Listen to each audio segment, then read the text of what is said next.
Assalamualaikum warahmatullahi wabarakatuh. Apa kabar Bapak Ibu guru hebat dari seluruh Indonesia? Semoga selalu sehat, berkah, dan bahagia. Perkenalkan, saya Riana Dianti. Saya adalah calon guru penggerak angkatan 6 dari SMP IT Nurul Rahman, Kota Depok. Pada kesempatan ini, saya akan memaparkan hasil aksi nyata saya, yaitu aksi nyata modul 1.4 tentang budaya positif. Latar belakang dari aksi nyata saya adalah adanya kemajuan teknologi yang pesat, selain memberikan dampak positif, juga memberikan banyak dampak negatif. Salah satunya, masuknya budaya luar tanpa adanya filter yang sering ditiru oleh anak. Hal ini menyebabkan adanya penurunan karakter pada anak. Salah satu cara mengatasinya adalah dengan menanamkan kembali nilai-nilai dan karakter positif melalui penerapan budaya positif sekolah. Tujuan aksi nyata budaya positif ini adalah 1. Menumbuhkan karakter-karakter yang sesuai dengan karakter profil pelajar Pancasila melalui pembiasaan baik. Yang kedua, memfasilitasi murid untuk dapat menyampaikan aspirasinya dan melaksanakan keyakinan yang telah disepakati dengan penuh tanggung jawab. Tindakan yang akan dilaksanakan adalah membuat keyakinan dan peraturan kelas terkait keamanan barang siswa di kelas melalui kesepakatan kelas. Kemudian melakukan kegiatan pengimbasan kepada rekan sejawat, yaitu Bapak Ibu guru SMP IT Nurul Rahman secara langsung di sekolah, kemudian bersama-sama menerapkan budaya positif di lingkungan sekolah. Tolak ukur dari aksi nyata ini adalah siswa dapat melaksanakan keyakinan yang telah disepakati dengan kesadaran diri. Kemudian terwujudnya pembiasaan-pembiasaan baik sehingga tercermin karakter profil pelajar Pancasila. Hasil aksi nyata adalah kegiatan membentuk keyakinan kelas melalui kesepakatan kelas membuat siswa lebih bertanggung jawab pada keyakinan. Selain itu juga menumbuhkan rasa percaya diri karena terlibat langsung dalam mengambil keputusan di kelasnya. Kegiatan pengimbasan kepada rekan sejawat membuat rekan sesama guru lebih memahami pentingnya menerapkan budaya positif dan bersama-sama menumbuhkan budaya positif di sekolah. Berikut adalah dokumentasi pembentukan keyakinan kelas dan kegiatan pengimbasan kepada rekan sejawat.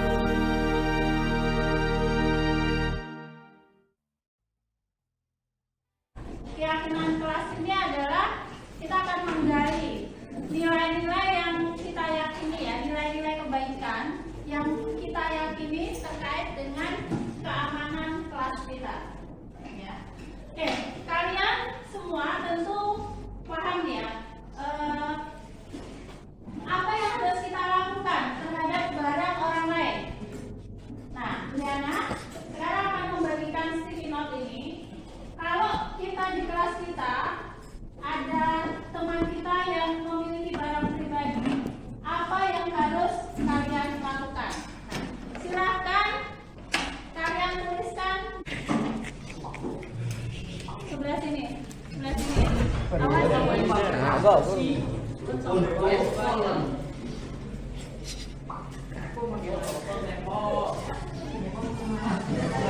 Baik. Dari sekian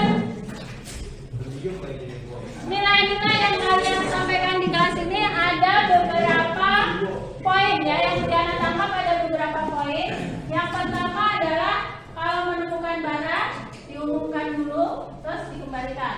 Kalau kita membutuhkan untuk memakai, minta izin dulu. Kalau diizinkan baru dipakai dan menjaga. Oke? Nah, sekarang karena di kelas kita itu sudah beberapa kejadian barang hilang, maka dari keyakinan-keyakinan kelas ini yang lahir dari nilai-nilai yang kalian sampaikan, kita akan membuat pola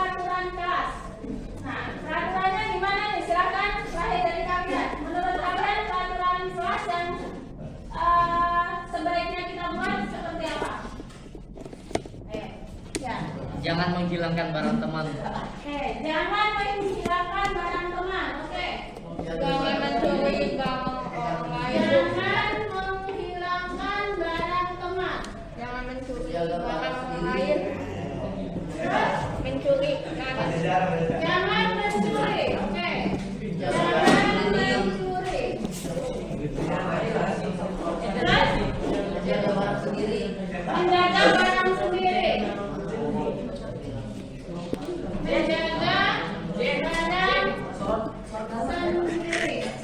Terus apa lagi? Bu, nomor 1 tuh jangan menghilangkan tempat. Peraturannya aneh nih. Tuh, aneh nih. Malah menghilangkan teman. Sungguh teman. Terus apa lagi? Bu, menjaga barang teman. Ya, menjaga barang teman. Oke. Hah? Bah. Menjaga barang teman. Terus apa lagi? Apa lagi? Denda, Bu. Denda? Perlu ada denda? Siapa yang setuju ada denda? Ganti rugi aja, Bu. Ganti rugi. Ganti rugi. Kalau menghilangkan, mengganti barang yang sesuai gitu. Ya. Oke. Ya. Jika menghilangkan, mengganti dengan barang yang senilai. Jika menghilangkan, mengganti dengan barang yang sama, barang yang senilai atau sama gitu ya. Senilai. Terus apa lagi? Apa lagi? Cukup? Cukup? Didiknya memberitahu kepada pihak. Kenapa? Bila tidak ketemu dengan pemiliknya minta pihak berwajib untuk Berwajib itu siapa? Polisi? guru. Jika Aneh. jika tidak ketemu, maksudnya gimana? Kalau barangnya hilang. Ya, melapor ke bahwa ada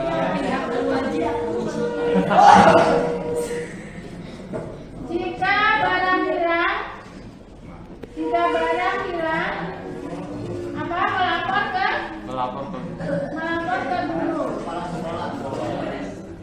Oke, jika barang hilang, melapor ke guru. Sepakat ini? Ada yang dari 6 peraturan kelas yang sudah kita buat, mana yang kalian merasa keberatan?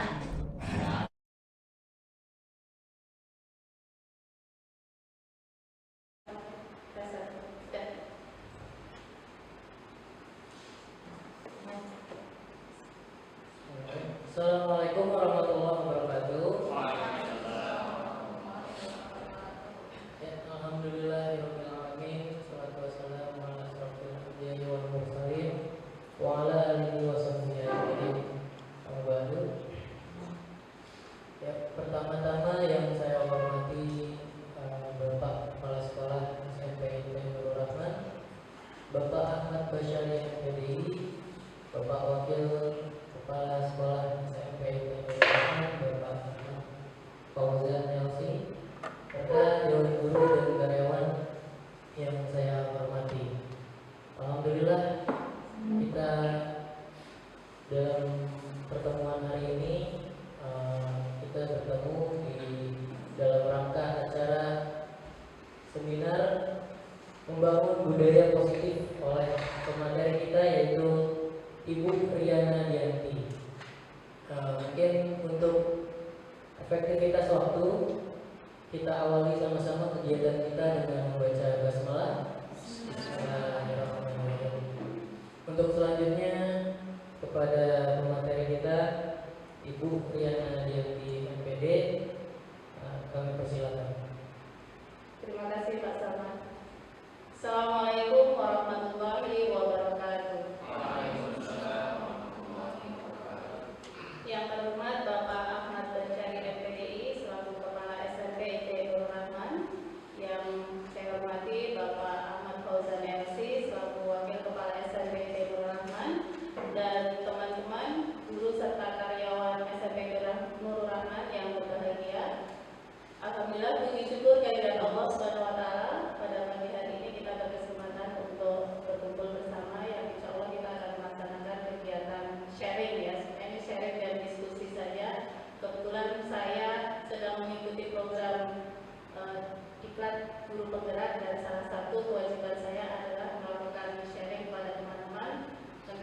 sebagian kecil, sebenarnya ini sebagian kecil dari materi yang saya dapatkan selama saya mengikuti pendidikan guru penggerak ini. Baik teman-teman semuanya, mohon izin sebelum kita melakukan diskusi mungkin biar seru gitu ya, kita permainan dulu deh, permainan dulu. Permainan ini ada kaitannya dengan materi yang akan kita diskusikan nanti. Jadi di sini saya memiliki uang 100.000 gitu ya. Nah, tugas Bapak Ibu sekalian itu merayu saya gimana caranya uang ini bisa saya serahkan ke Bapak Ibu sekalian. Silakan. Gak ada yang mau. Silakan aja. Silakan.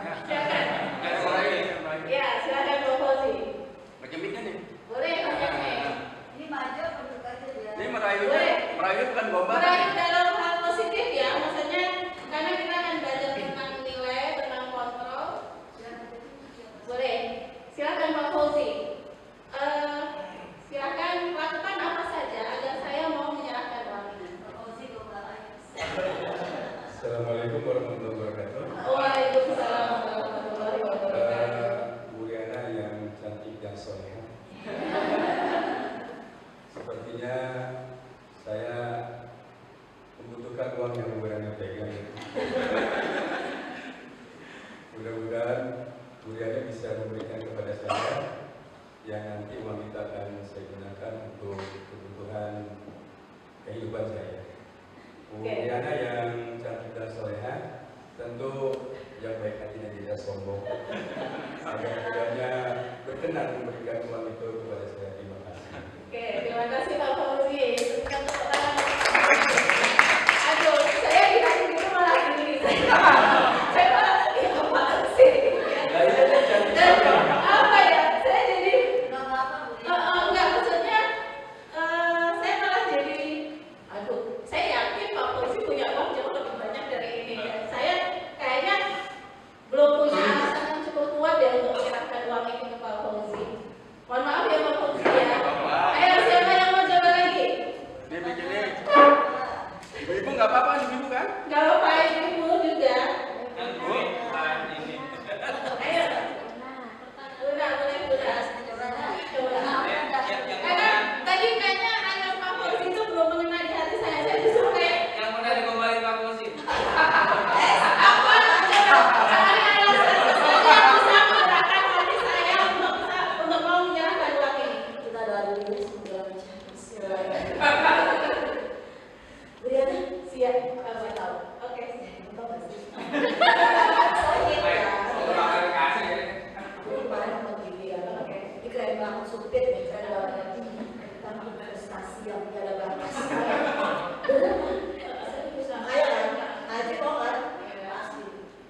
Investasi. Insya Allah. Apa itu? Ceritanya gimana? Aku tuh dapat ini ya, apa? Motor itu. Oh iya, oke. Gimana? Ini cuma harganya 100.000. Tapi bisa deh. Apa 700 kan? Oh, dari mana? Itu, ini apa ya? Masjid merah tuh. Masih merah. Itu yang dengan salah ya? Oh, lebih banget. Itu ada 3 kotak. Oke. Kalau di situ yang aja terserah. Oh gitu ya. Oh, ada 3. Mulai dari fakultatif, Apa aja? tahfiz Quran, rumah tahfiz kayak gitu. Kira-kira yang pas yang mana? Yang pas yang Kalau mana? yang saya paling banyak itu yang tahfiz kan baru kalau aku percaya.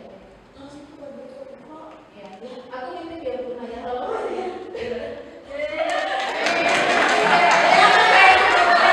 Wah, udah kerja sama nih. Ada sama. Kenapa ya? Kenapa lagi? Coba ada yang bisa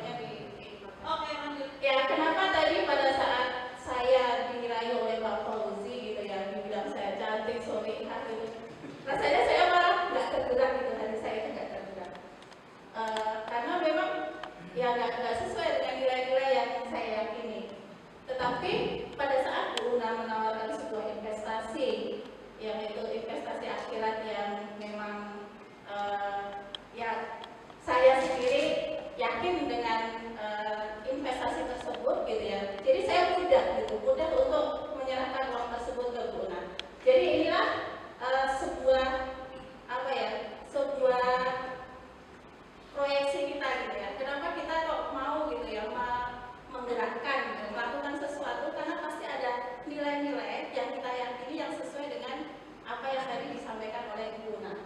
Ya, baik. Jiwa marketing saya udah bagus. Oh, keren. Luna bisa mempengaruhi orang gitu ya, mudah bisa mempengaruhi orang dan Luna tahu gitu. Luna tahu nilai-nilai saya seperti apa yang saya yakini. Jadi Luna tahu mau masuknya dari sebelah mana gitu kan. Ya, baik. Silakan lanjut, Pak. Jadi di sini menurut Dr. William Glasser itu ada teori kontrol yang berbunyi bahwa Anda tidak bisa mengontrol orang lain dan hanya Anda yang bisa mengontrol diri Anda sendiri.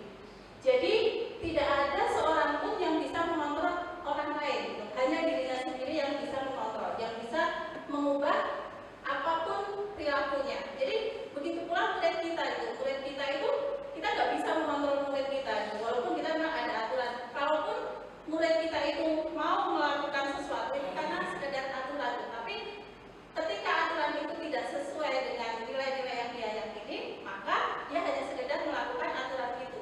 Tetapi ketika aturan itu sudah selaras dengan nilai-nilai yang dia hargai, maka dia akan mudah melakukan itu dengan senang hati, gitu, dengan bahagia, gitu. Seperti itu ya. Lanjut, Pak. Nah, sekarang ada hal lagi nih yang perlu kita diskusikan nih. Menurut Bapak Ibu nih, apa makna disiplin? Silakan. Oke, Bu Nisa, terima kasih. Makna disiplin bagi saya adalah patuh pada peraturan yang ada dan mengerjakannya dengan ikhlas. Patuh dengan peraturan yang ada dan mengerjakan dengan ikhlas. Terima kasih. Mungkin ada yang berpendapat lain, silakan. Ada lagi? Lanjut. Apa makna disiplin menurut Lanjut? Kalau Ya. menurut saya disiplin dari pandangan agama ya, pandangan agama berarti melaksanakan perintah-perintah Allah Subhanahu wa taala dan menjauhkan semua larangan-larangan Allah. Ya, melaksanakan perintah Allah dan menjauhi larangan Allah. Ya, terima kasih Pak Jun. Ya. Izin saya sharing lanjut Pak. Salah satu makna disiplin tadi ya, menurut teori kontrol, ternyata disiplin itu tidak ada hubungannya dengan peraturan, tidak ada hubungannya dengan hukuman. Tapi disiplin di sini adalah belajar mengontrol diri dengan menggali potensi terbaik kita agar tercapai tujuan mulia, yaitu menjadi seseorang yang benar-benar kita inginkan berdasarkan nilai-nilai yang kita hargai.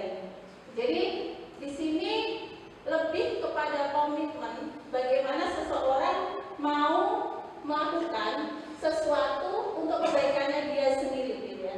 Jadi dia mau menggali potensi terbaiknya, kemudian dia mau menuju tujuan dia yang paling mulia, yaitu menjadi seseorang yang benar-benar dia inginkan, yang selaras dengan nilai-nilai yang dia hargai. Seperti itu. Lanjut. Nah, sekarang nih ada lagi nih.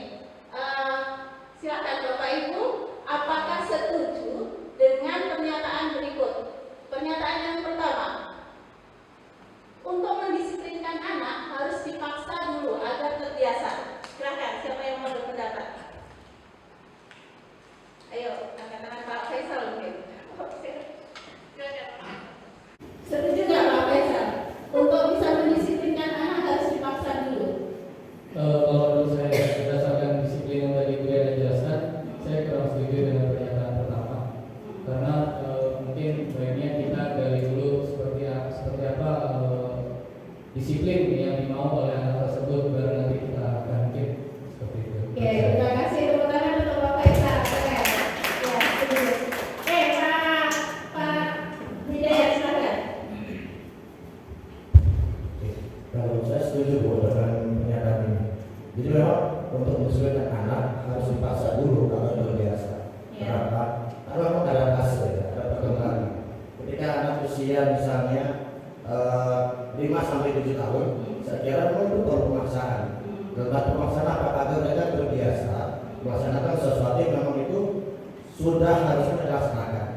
Tetapi pada fase berikutnya, usia-usia berikutnya, baru mereka akan diberikan penyadaran untuk penyadaran, sehingga mereka sudah bisa membedakan apakah ini bisa dilakukan atau tidak. Pada fase awal tadi memang anak harus ditekankan, harus dicontohkan, harus dipaksa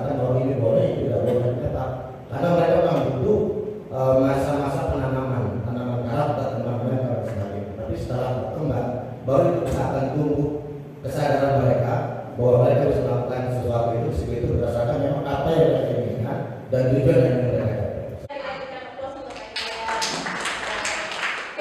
Di sini ada beberapa pendapat.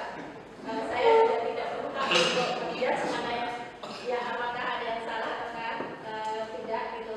Masing-masing kita punya pendapat dan bisa benar, ya pasti ada sisi benarnya gitu. Jadi nanti ini menjadi bahan referensi kita untuk terus mengembangkan pola pendidikan kita kepada anak-anak kita. Kemudian yang kedua, pernyataan yang kedua, pemberian hukuman dengan hal positif dapat meningkatkan kedisiplinan anak. Silakan, siapa yang berpendapat? Oke, Pak Fauzi, silakan. Setiap orang itu berbeda. Saya pribadi setuju pemberian hukuman positif dapat meningkatkan kedisiplinan. Terima kasih. Oke, terima kasih Pak Fauzi atas pendapatnya. Ada yang punya pendapat beda terkait hal ini? Atau sepakat semua? Bu Ferry, lagi berpikir sebenarnya. Ya, boleh.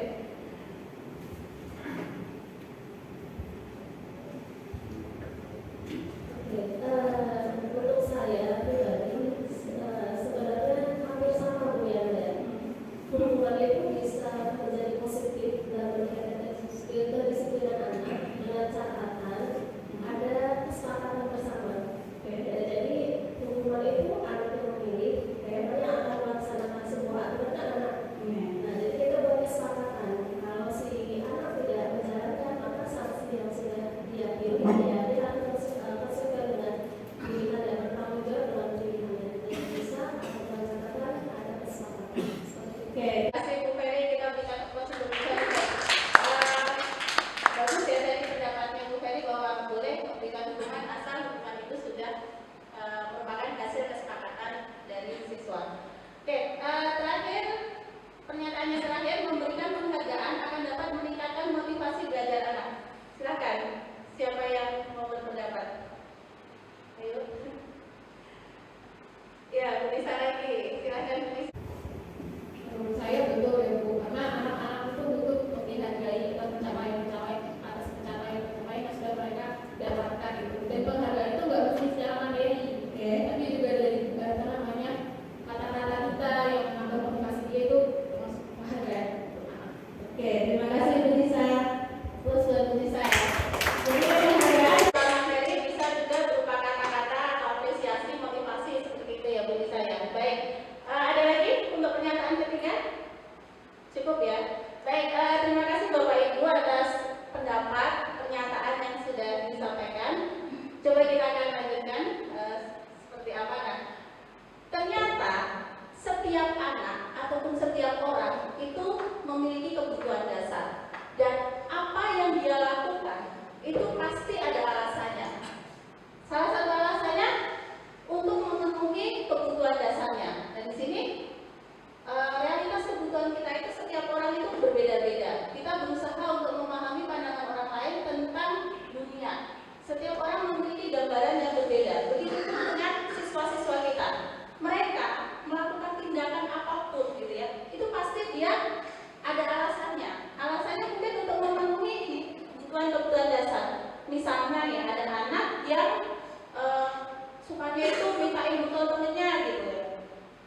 Sampai temennya yang dimintain bekal itu ngeluh, Bu, bekal saya habis dimintain mulu. Nah, bisa jadi ketika kita gali ternyata iya Bu, saya itu ibu saya nggak sempat nyiapin sarapan saya, jadi saya itu belum sarapan. Jadi kalau ada teman saya yang makan gitu, saya suka minta gitu. Nah, berarti ada kebutuhan bertahan hidup di situ. Dia kelaparan gitu ya. Nah, ketika kita menghadapi hal-hal seperti itu gitu, kita gali dulu gitu. Kita gali, kenapa kamu suka minta bekal temennya? Iya Bu, tadi saya belum sarapan, nggak disiapin sarapan. Terus apa yang bisa kamu lakukan agar kamu tidak mengalami hal ini lagi gitu kan ya? Oh ya Bu, saya bisa mencoba untuk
tantangan kita sebagai guru untuk bisa bagaimana kita menyelenggarakan pembelajaran yang aman, nyaman, menyenangkan, tapi tetap bermakna dan menantang anak.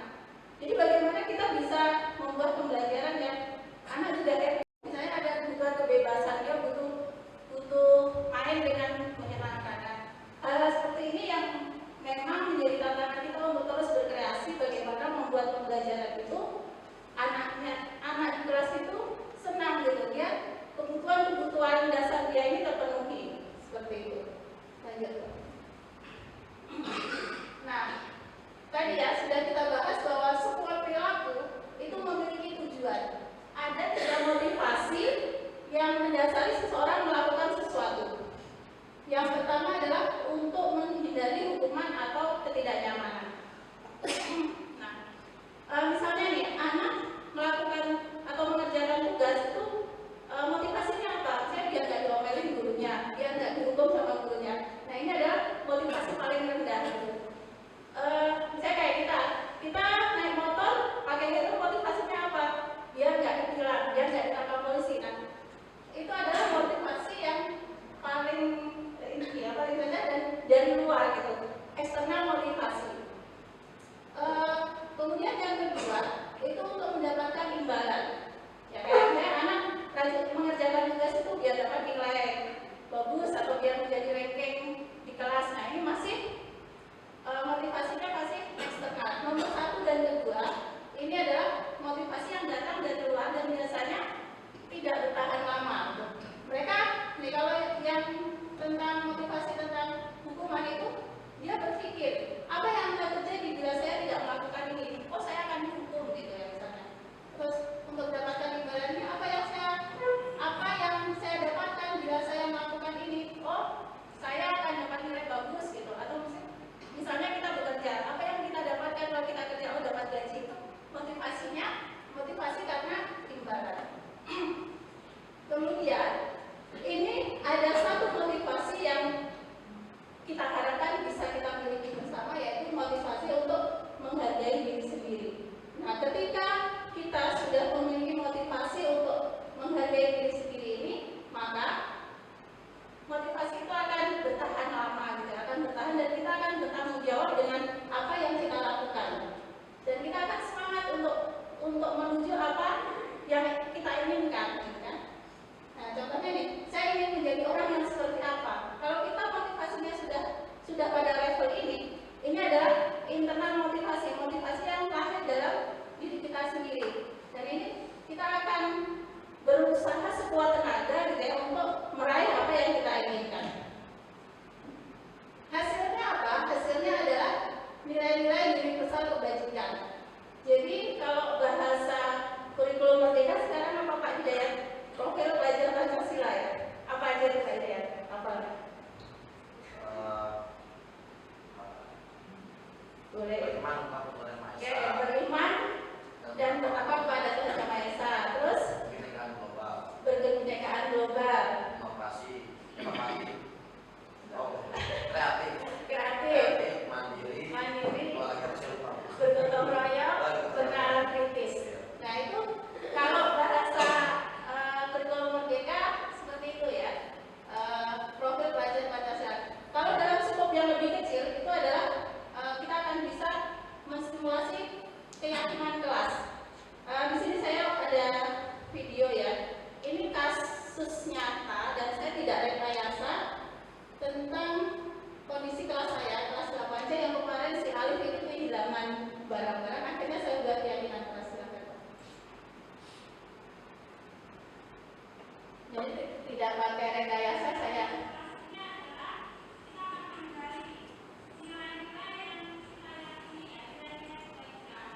Jadi Alif itu kehilangan barang ceritanya, dan saya enggak. Akhirnya ya saya lakukan ini.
membuat keyakinan kelas itu ataupun aturan kelas itu bisa berjalan dengan baik, maka perlu adanya model berpikir menang-menang. Jadi harus ada kolaborasi dan konsensus antara guru dan siswa itu untuk menciptakan pilihan yang baru.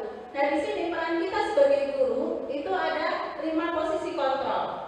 Nah, 5 posisi kontrol di sini sebagai penghukum, pembuat rasa bersalah, teman, pemantau, dan manajer. Coba kita lihat perbedaan masing-masing manajer. Nah, di sini posisi kontrol itu ada 5, ya. Kalau identitasnya yang disebut identitas gagal itu adalah sebagai penghukum dan membuat rasa bersalah. Jadi anak itu merasa dalam pikiran dia itu sebagai orang yang gagal. Jadi kontrolnya itu dari luar, dari guru gitu. Jadi anak tidak mempunyai kontrol sama sekali. Kemudian apa yang diperbuat oleh guru pada saat dia sebagai posisi penghukum, dia mengganti, menunjuk-nunjuk, menyakiti, menyindir gitu. Dia berkata, kalau kamu tidak melakukan ini, awas ya, kamu akan mendapatkan hukuman. Nah, seperti itu ya, posisi kontrol sebagai seorang guru. Hasilnya apa? Hasilnya adalah anak menjadi memberontak, menyalahkan orang lain dan berbohong. Dan kaitannya dengan dunia berkualitas, murid meletakkan guru di luar dunia berkualitas. Dunia berkualitas itu adalah dunia ideal, kondisi ideal yang ada dalam benak anak. Jadi guru itu tidak ada dalam dunia realitas ya, dunia berkualitas anak. Dia karena memang bagi dia tidak nyaman gitu ya. Murid berkata, biarkan saja, nanti juga marah-marah lagi. Jadi udah ada apatis tuh, siswa jadi apatis terhadap guru yang bertindak sebagai posisi kontrol penghukum. Kemudian dampaknya apa? Anak menjadi mengulangi lagi kesalahan itu, seperti itu. Nah, kemudian untuk posisi kontrol pembuat rasa bersalah itu guru berbuat berceramah mengatakan seharusnya kamu seperti ini, ibu kecewa deh. Harusnya kamu menjadi anak yang baik, kasihan orang tua kamu gitu sudah bekerja, kasihan Bu Diana sudah ngajar kamu dari pagi sampai sore, kamu malah bersikap seperti itu. Jadi anak menjadi merasa bersalah. Kamu seharusnya kamu sudah tahu ibu lelah sekali nih, ibu stres kan. Jadi anak kan merasa bersalah gitu. Kemudian hasilnya apa? Anak menyembunyikan, menyangkal dan berbohong. Nah, mulai tetap meletakkan guru di dalam dunia berkualitasnya, tapi dia tidak respect gitu kepada guru. Anak merasa bersalah, yang dikatakan dan maafkan saya Bu. Akhirnya efeknya adalah anak merasa rendah diri. Kemudian posisi kontrol berikutnya adalah sebagai teman. Nah, sebagai teman, sebagai pemantau dan manajer ini identitas anak sudah berhasil ya, sudah sukses gitu. Tapi di sini ada masing-masing ada sisi kelemahannya. Kalau misalnya sebagai teman itu guru akan membuat alasan-alasan untuk muridnya sehingga dia bisa dekat dengan muridnya. Sebenarnya ini dari sisi kedekatan bagus gitu. Kemudian guru berkata, ayolah lakukan demi ibu gitu. Masa kamu tidak mau sih? Ingat, ibu kan pernah membantu kamu. Jadi anak ini memang merasa dekat dengan guru, tapi efeknya adalah dia tergantung terhadap guru tersebut. Nyaman mungkin dengan salah satu guru tersebut, tapi ketika dia harus berinteraksi dengan guru yang lain, dia menjadi tidak nyaman. Nah, murid meletakkan guru tersebut sebagai orang yang sangat penting. Jadi guru yang dianggap sebagai teman ini akan sangat istimewa di hati anak tersebut. Tetapi pada saat si guru yang istimewa ini saat melakukan kesalahan, itu anak itu sangat-sangat kecewa.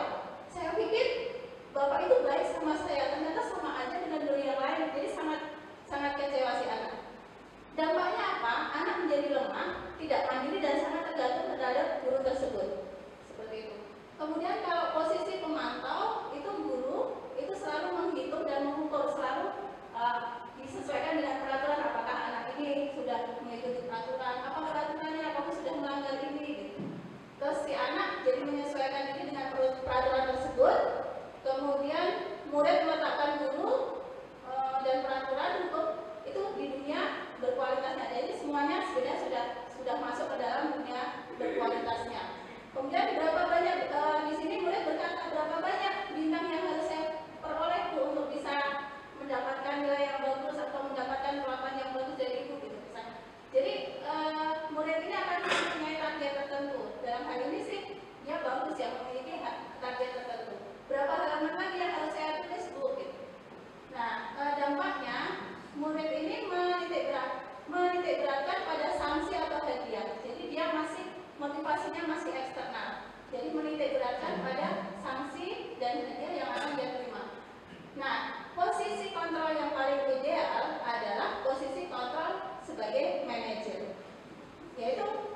kontrolnya seperti apa? Guru itu dia lebih banyak mengajukan pertanyaan-pertanyaan yang memberdayakan, ya, menstimulasi potensi yang ada di dalam diri anak. Contohnya seperti ini, apa yang kamu yakini, keyakinan positif apa yang kamu miliki, apa yang akan kamu lakukan ke depannya, gitu kan, untuk memperbaiki kondisi seperti ini. Nah, hasilnya adalah menguatkan pribadi anak. Kemudian murid meletakkan dirinya sebagai individu yang positif. Jadi dia punya rasa kepercayaan diri yang baik dan dia yakin akan potensi yang dia miliki. Jadi meletakkan dirinya sendiri pada dunia berkualitas. Kemudian bagaimana caranya saya memperbaiki keadaan ini? Nah, itu kata murid. Jadi dia akan terus mengeksplor dirinya untuk memperbaiki kondisinya. Kemudian dampak bagi muridnya adalah mengevaluasi diri, bagaimana cara memperbaiki diri. Seperti itu. Jadi kita berusaha bersama-sama untuk mencapai posisi kontrol sebagai seorang manajer. Nah, salah satu caranya adalah dengan melakukan segitiga restitusi. Nah, ini ketika kita menghadapi ini bagian terakhir, mohon izin ya. Ketika kita menghadapi siswa yang bermasalah, hal-hal inilah yang bisa kita lakukan. Pertama, anak datang ke kita, itu kan dengan identitas yang bahwa saya punya kesalahan, gitu ya. Saya salah, saya orang yang gagal, gitu ya. Nah, itu kita stabilkan dulu identitasnya. Kita sampaikan bahwa setiap orang itu pasti pernah melakukan kesalahan. Juliana juga pernah kok dulu melakukan kesalahan, dan kamu bukan satu-satunya orang yang pernah melakukan kesalahan. Jadi dia merasa, oh ya, saya masih bisa memperbaiki diri ini, gitu kan. Kemudian langkah selanjutnya adalah validasi kebutuhan. Tadi kan kita sudah bahas bahwa setiap orang itu pasti punya kebutuhan dasar, ya. Nah, kita tanyakan dulu, jangan langsung dijudge ketika anak melakukan kesalahan. Oh, kamu salah ya, kamu harus dihukum diri. Jangan seperti itu, tapi kita dari dulu apa sih alasan dibalik dia melakukan kesalahan itu. Kamu tentu punya alasan kan, kenapa kamu melakukan itu. Kalau boleh tahu alasan kamu apa, gitu kan. Kemudian adakah cara yang lebih baik untuk mendapatkan apa yang kamu butuhkan. Jadi anak didorong untuk mencari solusi, mencari alternatif yang lebih positif untuk bisa menyelesaikan permasalahannya. Kemudian yang terakhir adalah dengan menanyakan keyakinan, yaitu nilai-nilai apa saja yang bisa kita sepakati di sini. Apa value apa yang kamu miliki sehingga kamu bisa menjadi lebih baik. Kamu ingin menjadi, kedepannya kamu ingin menjadi anak yang seperti apa sih? Ya, jadi berpikir, oh ya, saya ingin menjadi anak yang lebih disiplin, lebih mandiri dan lain sebagainya. Terakhir sekali, mohon izin Bapak Ibu, saya akan sampaikan video tentang praktek restitusi saya kepada salah satu siswa. Ini bisa kan? Nah, ini si Hana ya, kan ceritanya terlambat sekolah. Itu dia.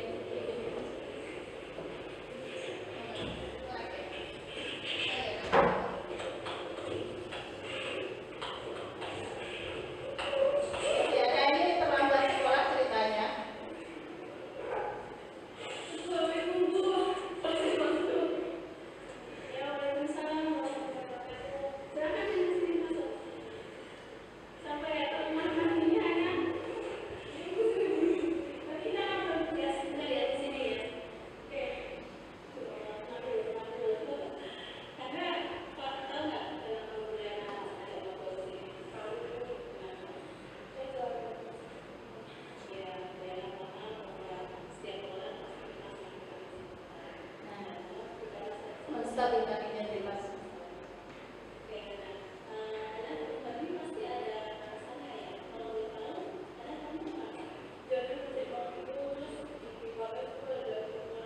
Ternyata terlambat karena ada truk yang nyangkut di pipa gasnya, itu memang di luar kekuasaan anak ya. Dia sudah berangkat pagi, ternyata kan ada truk yang nyangkut di pipa gas, jadi dia jadi terlambat.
disampaikan oleh agama kita di dalam Islam, terutama apa yang dipraktekkan langsung oleh Rasulullah gitu ya.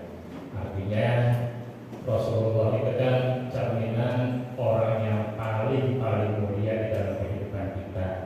Beliau adalah seorang pendidik, beliau adalah seorang kepala rumah tangga, beliau segalanya, dan itu apa yang disampaikan tadi benar-benar sudah menjadi contoh yang terbaik di dalam kehidupan kita. Dan apa yang disampaikan tadi, sisi-sisi yang sudah disampaikan oleh Bu Liana tadi, ya sedikit banyak sudah ada di dalam ajaran Islam ini, dan mudah-mudahan ya yang positif, yang baik ini bisa menjadi ilmu bagi, terutama bagi saya ya pribadi, dan mungkin nanti bagi teman-teman yang lainnya, dan bisa menjadi titik awal gitu ya, titik awal, karena kan kita setiap saat pastilah mendapatkan ilmu dari siapa saja gitu ya. Yang namanya ilmu itu yang baik-baik, mudah-mudahan itu kalau dalam istilah Arabnya bidayah, tapi bidayahnya itu mudah-mudahan bidayah hasanah, itu permulaan yang baik. Itu saja Bu Yana, terima kasih. Terima kasih Pak Ibu. Oke. Baik, saya pribadi gitu ya, menyampaikan yang disampaikan Bu Liana dari berbagai macam yang 5 kontrol itu ya. Ya sebetulnya sih masing-masing punya sisi positif dan negatif. Saya teringat kisah Al-Qamah gitu ya, ketika dia dalam sakaratul mautnya tidak bisa mati-mati gitu ya, sehingga Rasulullah mengutus orang untuk membujuk ibunya, karena ibunya sudah terlanjur sakit hati dengan anaknya Al-Qamah. Dibujuk dengan kata-kata baik, tetapi ibunya juga tetap gak bisa. Akhirnya Rasulullah mengutus orang lagi. Jika tidak datang ibunya, maka Al-Qamah akan saya bakar. Ini kan ancaman. Artinya dalam pendidikan agama Islam tetap semuanya itu ada reward dan juga ada punishment. Kemudian juga ada kata-kata lemah lembut, tapi juga ada ancaman gitu. Sehingga tidak semuanya apa yang disampaikan tadi saya rasa sesuai dengan kebiasaan dalam agama Islam. Tentu tadi saya katakan sebuah teori itu bisa benar bisa salah. Jadi kalau saya pribadi setuju dengan apa yang dikatakan Pak Dun, sebagai pendidik, kemudian juga keluarga, bahkan sebagai sesuatu yang sana dalam kehidupan kita. Terkadang kita menilai sebuah teori itu, apalagi dari barat, jangan sekali-kali kamu mengatakan tidak boleh sering gitu ya dalam sebuah teori pendidikan gitu ya. Dan dalam Al-Quran banyak kalimat tidak gitu lah, seperti la taqdaw wa badana ya, atau kamu wala ufin wala tadhkum wa qul dari seterusnya. Itu aja, terima kasih Bu Yana. Assalamualaikum. Ya, terima kasih Pak Jul, Pak Fauzi atas pendapatnya. Sekali lagi ini hanya sebuah referensi yang baik-baik kita pakai, ya, yang nanti kita sesuaikan dengan kondisi sekolah kita. Kita cari format yang terbaik. Ada lagi yang mau berpendapat? Supaya Bu Rian, saya hidupin dulu. Terima kasih Bu Yana, saya apresiasi apa yang sudah disampaikan. Dan Bapak Ibu, yang disampaikan Bu Yana ini sebenarnya lebih menekankan kepada kita bagaimana teknik coaching ya Bu ya. Ini variasi. Jadi kita nggak semuanya melulu dengan metode satu. Itu yang perlu kita pahami ya. Ada yang namanya dari penghukuman, ada yang dari teman, manajer ya. Itu harus kita kombinasikan. Nah itu yang terpenting di kita, guru dengan multi kompetensi pendekatan itu. Kalau saya melihat kepada bagaimana melakukan pendekatan. Ada kalau kita harus memberikan hukuman, ada kali menjadi teman, ada kali menjadi manajer gitu.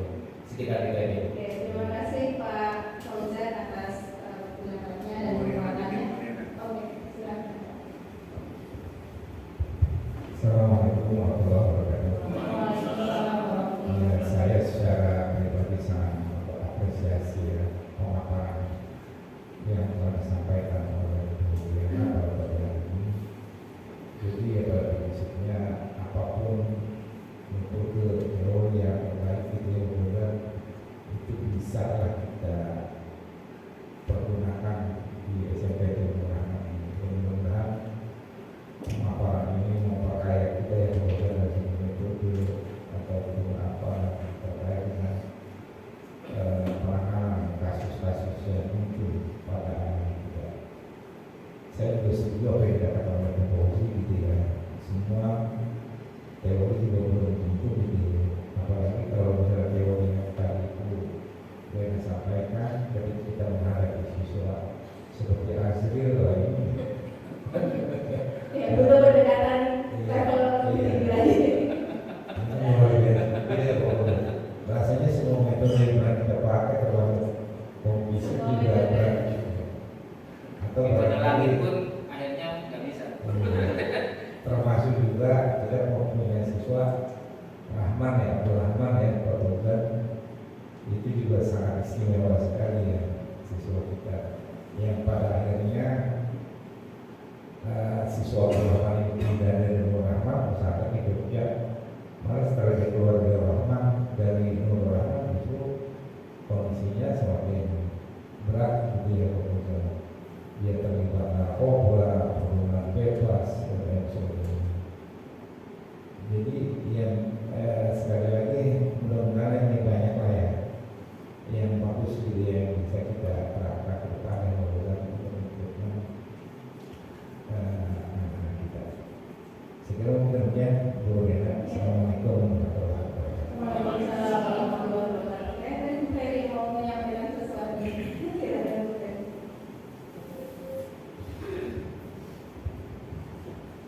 Ya, melalui poinnya yang saya dapat dari seminar hari ini luar biasa, itu kemudian apresiasi itu buat Diana. Mudah-mudahan menjadi motivasi buat kita semua. Poin yang saya dapat pertama, memang benar tadi yang saya sampaikan bersama dengan Pak Fauzan. Sebenarnya titik yang kita ambil di sini poinnya adalah bagaimana kita berkomunikasi kepada anak. Itu poin yang saya dapat di hari ini. Kemudian juga kalau kita merujuk dengan Rasulullah itu kan juga sangat menyesuaikan kepada siapa beliau berbicara. Jadi tidak dipukul rata. Jadi artinya kita melihat siapa dengan siapa kita berbicara, dengan kasus apa, itu kan masing-masing berbeda pendekatannya. Jadi dua poin itu yang saya dapat komunikasi, kemudian juga menempatkan ya permasalahan. Seminar hari ini luar biasa, itu kemudian apresiasi juga buat Diana. Mudah-mudahan menjadi motivasi buat kita semua. Poin yang saya dapat pertama, memang benar tadi yang mau saya sampaikan bersama dengan Pak Fauzan. Sebenarnya titik yang kita ambil di sini poinnya adalah bagaimana kita berkomunikasi kepada anak. Itu poin yang saya dapat di hari ini.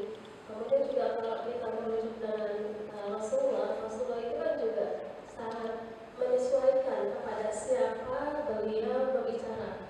Jadi tidak dipukul rata. Jadi artinya kita melihat siapa dengan siapa kita berbicara, dengan kasus apa, itu kan masing-masing berbeda pendekatannya. Jadi dua poin itu yang saya dapat komunikasi, kemudian juga menempatkan ya permasalahan atau tantangan yang kita hadapi dan siapa yang kita temui, model anak seperti apa, A, B, C, D, itu kan pasti akan berbeda pendekatan kita, komunikasi kita dengan mereka. Mungkin itu model. Ya, terima kasih Bu Ferry atas pendapatnya. Baik, teman-teman semuanya masih ada, waktunya sudah jam 8. Sepertinya cukup ya Pak Fauzan ya. Terima kasih banyak teman-teman yang sudah hadir dalam kegiatan seminar ini dan mensupport kegiatan calon guru penggerak. Semoga saya tetap bisa terus belajar, terus menggali ilmu dalam proses ini. Baru sebulan ya, saya baru belajar sebulan dan baru sedikit sekali dari sekian banyak materi yang akan insya Allah akan saya terima. Dan saya mohon ya kolaborasi kita untuk terus bergerak menuju ke proses pembelajaran yang lebih baik. Kita sama-sama memperbaiki metode pembelajaran di sekolah kita. Semoga nanti ketemu satu format yang paling pas gitu ya untuk kita terapkan di sekolah.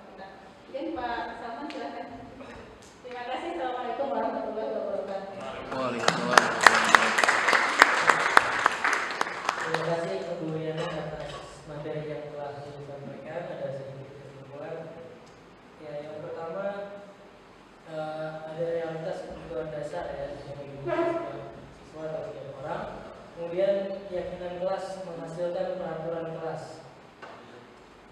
Ada penghukum, ya ada 5 kontrol ya, 5 posisi kontrol. Ada penghukum, pembuat orang merasa bersalah, teman, pemantau, manajer, dan yang terakhir ada segitiga restitusi.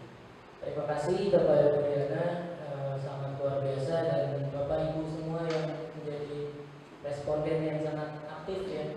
Alhamdulillah sangat banyak manfaatnya di bagian ini. Mungkin untuk selanjutnya kita sudahi saja pertemuan kita. Kita tutup sama-sama dengan baca hamdalah. Alhamdulillahirobbilalamin. Doa kafaratul majlis. Subhanallah.